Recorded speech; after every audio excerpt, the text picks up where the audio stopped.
Okay चलिए एक छोटा सा और एकदम इजी वाला एक टॉपिक कवर कर लेते हैं। एक छोटा सा टॉपिक है sale of goods on approval और क्या रिटर्न बेसिस। तो what is the meaning of sale of goods on approval और रिटर्न बेसिस। वैसे तो इसकी थ्योरी मैं बता भी दूं तो भी इनफ है, पर फिर मैं थोड़ा सा लिखा दूंगा आपको। एक छोटा सा एक पेज का चैप्टर, कुछ बहुत ज्यादा डिफिकल्ट पार्ट इसमें नहीं है। तो लिखो meaning.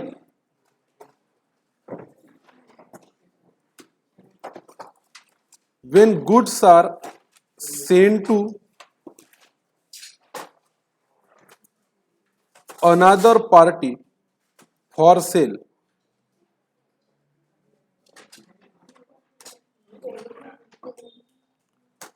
on approval or return basis,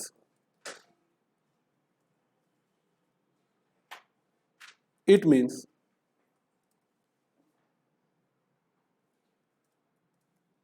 we have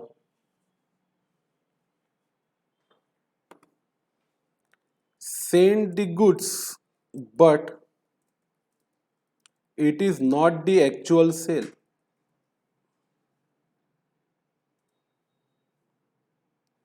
The recipient of good has an option to either accept the goods or return the goods. When goods are sent to another party for sale on approval or return basis, it means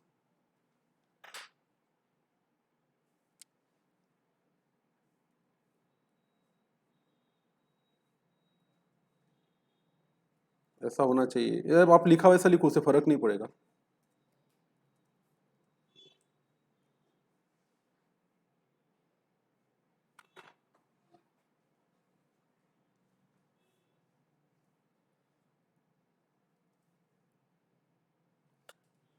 It means when goods are sent, it is not the actual sale. The recipient of goods has an option either to accept the goods or return the goods. Generally, when goods are sent on approval or return basis, the sender of goods specify two conditions. पहला, either accept the goods till particular date or return the goods till particular date. अब है क्या ये बता देता हूं मैं।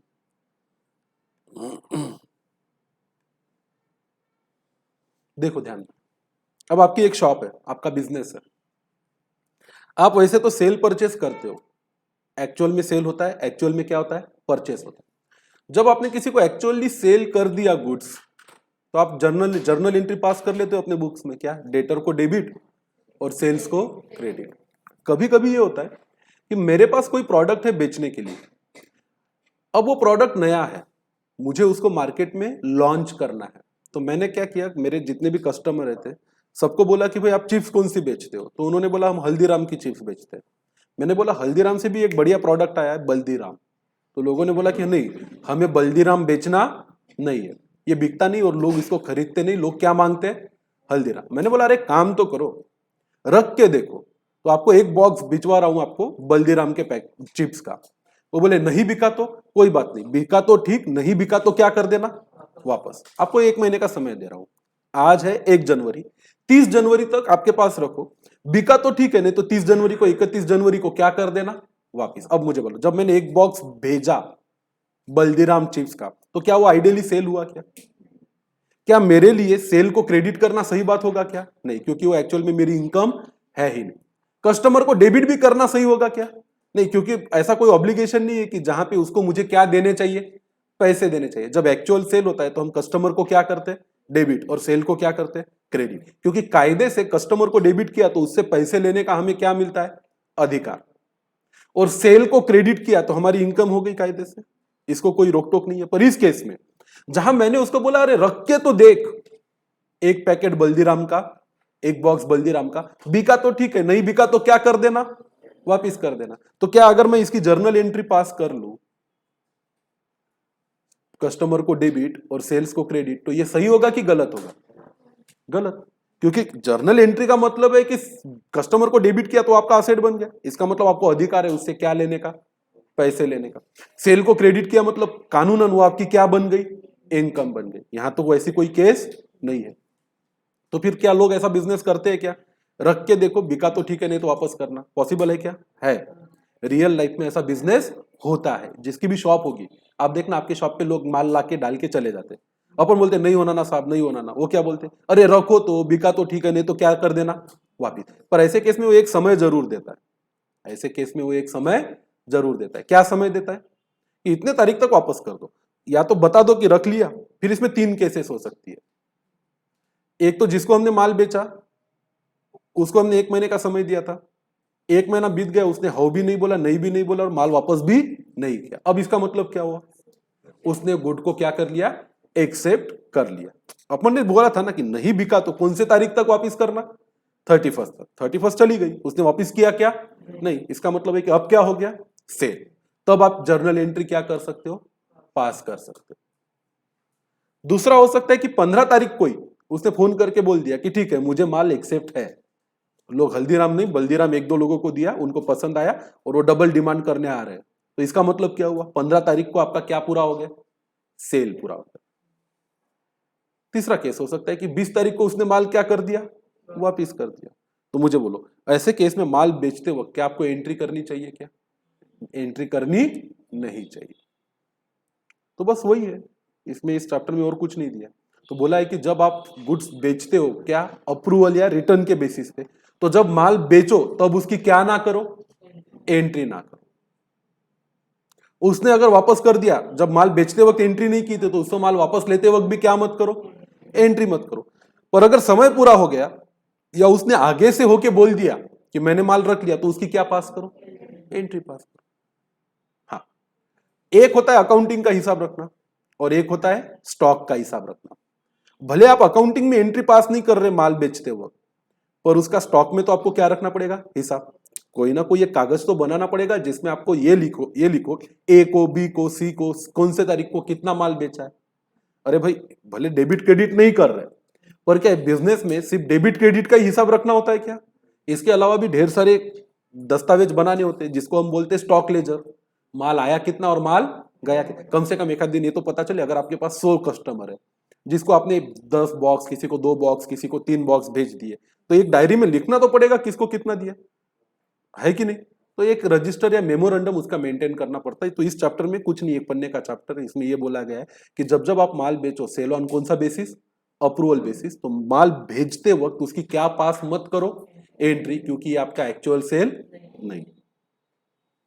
कब एंट्री पास करो, जब या तो उसका समय समाप्त हो जाए, इसका मतलब उसने माल क्या कर लिया, एक्सेप्ट, या समय से पहले खुद ही बोल दिया कि मैंने क्या किया है, माल को एक्सेप्ट किया, तब उसकी क्या पास करो, एंट्री। और अगर ऐसा केस है तो आप एक रजिस्टर में एक रिकॉर्ड मेंटेन कर सकते हो कि कौन से तारीख को किसको कितना माल भेजा था, दैट्स इट। और कुछ लोग होते जो बोलते हैं ऐसा कुछ नहीं, गुड्स अप्रूवल पे भी भेजा मैंने, गुड्स कैसा भेजा, अप्रूवल, तो भी मैं एंट्री पास कर लेता हूं, कस्टमर को डेबिट और सेल्स को क्रेडिट। अब वो सही कर रहा है कि गलत, एंट्री पास करना कानूनन आपका अधिकार होना चाहिए ना, सामने वाले से क्या लेने का, पैसा। वो बोलता है फिर हिसाब रहता नहीं। अच्छा, अब कर ली मैंने, माल एक्चुअली सेल नहीं किया पर एंट्री पास कर ली, क्या डेटर्स को डेबिट और सेल को क्रेडिट। उसने फिर कुछ दिनों बाद बोला नहीं होना माल मेरे को, तो काई की एंट्री पास करनी पड़ेगी, sales return. It is as simple as it. इसलिए सिर्फ एक पन्ने का एक नॉलेज ओरिएंटेड ये टॉपिक है जिसको बोला जाता है sale of goods on approval और रिटर्न बेसिस। क्या लिखा है देखो, व्हेन गुड्स एक मिनट, तो क्या लिखा आपने मीनिंग में, When goods are sent to another party for sale on approval or return basis, it means when goods are sent, it is not the actual sale. The recipient of a goods has an option either to accept the goods or return the goods. Generally, when goods are sent on approval or return basis, the sender of a goods specify two conditions. क्या? Either accept the good till a particular date or return the goods till particular date. If नीचे लिखो,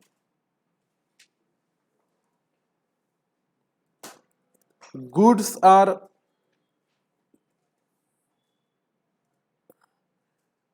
neither returned nor accepted till given date,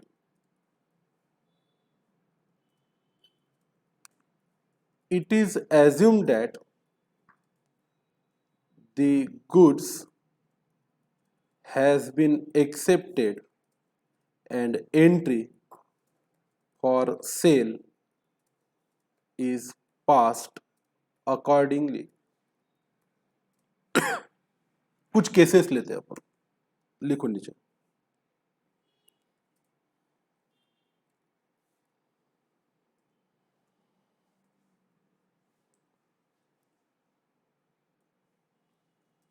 Ram is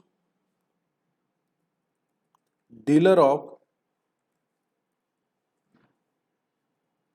Baldiram chips. He sent 100 packets of rupees 10 each to Suresh on approval or return basis on 1st March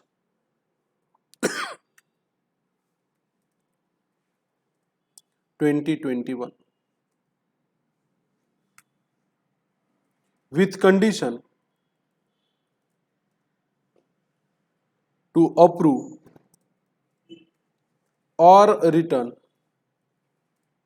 before 31st मार्च. राम एक dealer है बल्दीराम chips का, उसने भेजे 100 packet of ₹10 each to Suresh on approval और return basis on 1st March 2021 with a condition to approve और return before कब 31st मार्च. यहां पे केस 1 है, यहां पे हम मानेंगे सिचुएशन 1. या इस पे आपको क्वेश्चन पूछता, क्वेश्चन नंबर 1, चलो आप ही जवाब. What entry Ram should pass on 1st मार्च. पहला सवाल है कि 1st मार्च 2021 को राम ने क्या एंट्री पास करनी चाहिए. बोलो क्या आंसर इसका. No entry is required to pass on 1st of March 2021 because when goods are sent on approval or return basis, it is not the actual sale मतलब income and there is no right to receive the amount from Suresh. पहले तो कोई entry पास मत करो क्योंकि ये कोई cell नहीं है, ये कोई क्या नहीं है, सेल. ना तो ये आपकी इनकम है, ना तो आपको कोई अधिकार है किससे पैसे लेने का, सुरेश से पैसे लेने का. क्वेश्चन नंबर 2 है, should Ram maintain any record of goods Saint on approval. क्या इसने कोई रिकॉर्ड मेंटेन करना चाहिए क्या? तो आपका आंसर क्या रहेगा? Yes, yes, Ram can maintain A register और record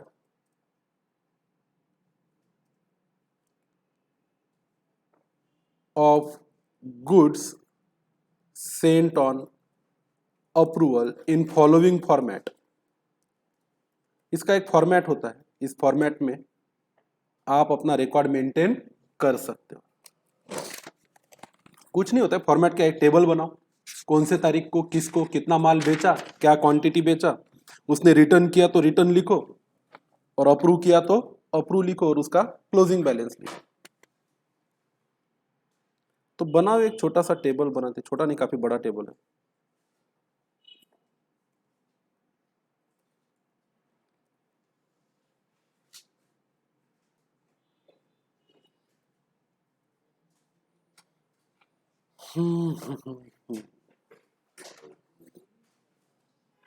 रुको, पहले मैं बना देता फिर आप बना।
आपने स्टोर लेजर बनाया था ना इन्वेंट्री में,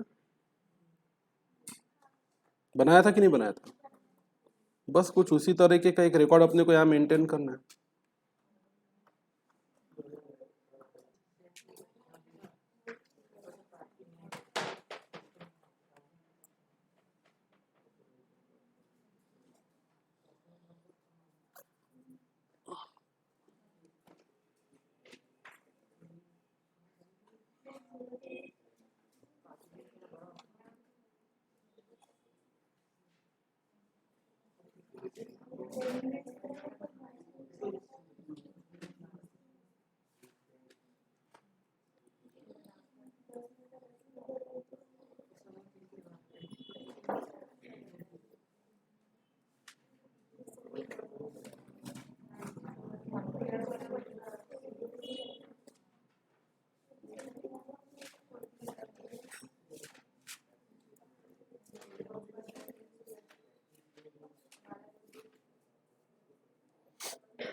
लो भाई बना लो ऐसा। Good sent, return, approve, closing stock, date, quantity, D for date, Q for quantity, R for rate per unit,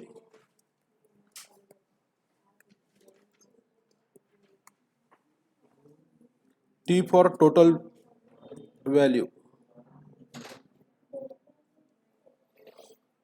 ऐसा एक रिकॉर्ड रख सकते हो, पार्टी का नाम, प्रोडक्ट क्या है, गुड्स कब कौन से तारीख को कितनी क्वांटिटी सेल की थी, कौन से तारीख को कितना उसने रिटर्न किया, अप्रूव किया, अप्रूव नहीं किया तो वो क्लोजिंग स्टॉक होगा।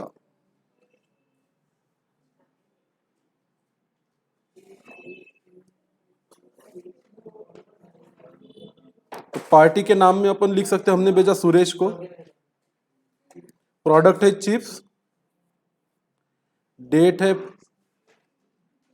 1/3/21, क्वांटिटी है 100 पैकेट, रेट है कितने का 10 का, टोटल है 1000। हाँ ठीक है। अब ये stores ledger are the lengthy tables, कुछ कर नहीं सकते।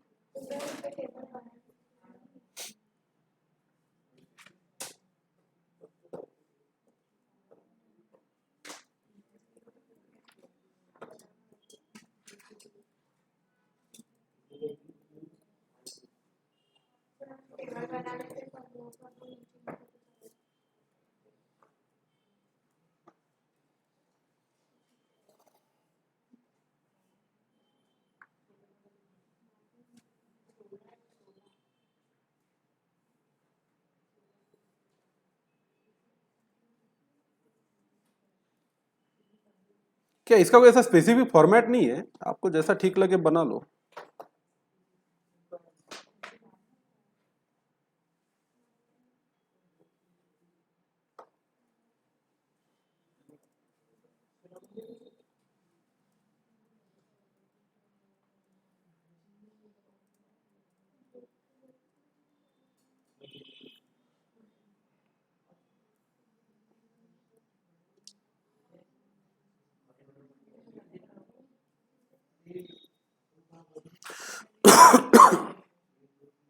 दो लाइन का बनाओ, कुछ ज्यादा बनाने की जरूरत नहीं।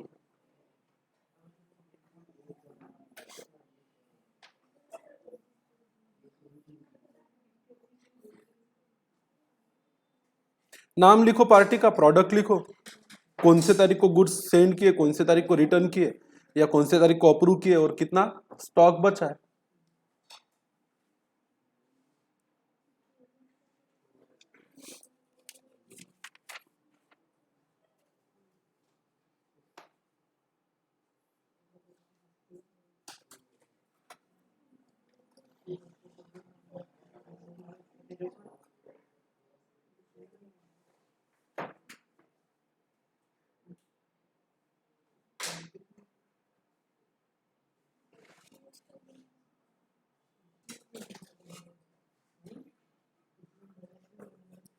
हो गया। अब इसमें थर्ड केस ले सकते हैं अपन।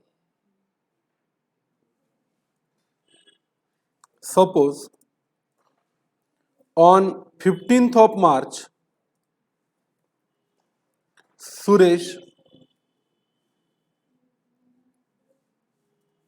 returned the goods. What entry is required to pass?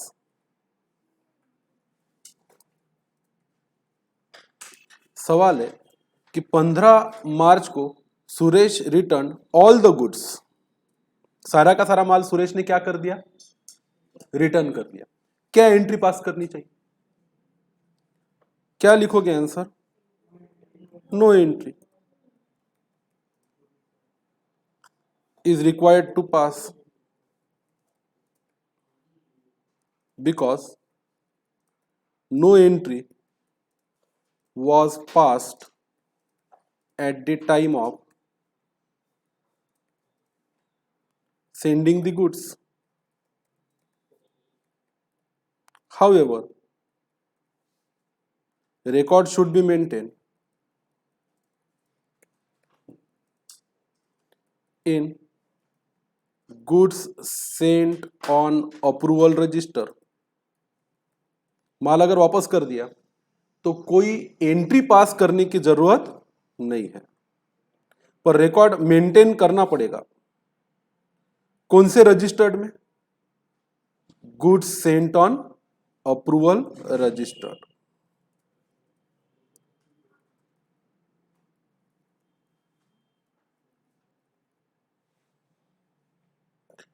अब आप नहीं बनाया तो चलेगा, क्योंकि मैं फिर से बोलूंगा कि 15 तारीख लिखो और क्या बनाओ ये पूरा का पूरा लेजर, नहीं बनाने की कोई जरूरत नहीं है।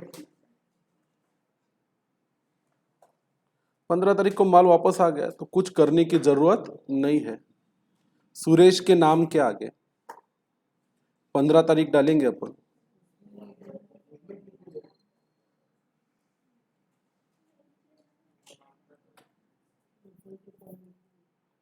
कितनी क्वांटिटी वापस आ रही है पूरी, 100। ये तो मेरे इसमें भी नहीं बैठ रहा। क्या रेट का, 10 का, कितने रुपए की, टोटल अप्रूव हो गया 0, तो उसके साथ क्लोजिंग स्टॉक भी है कितना, 0।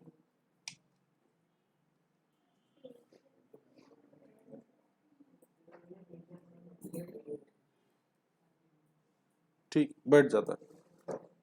डेट को कितना कर दो तो 15 कर दो। अगला क्वेश्चन चौथा,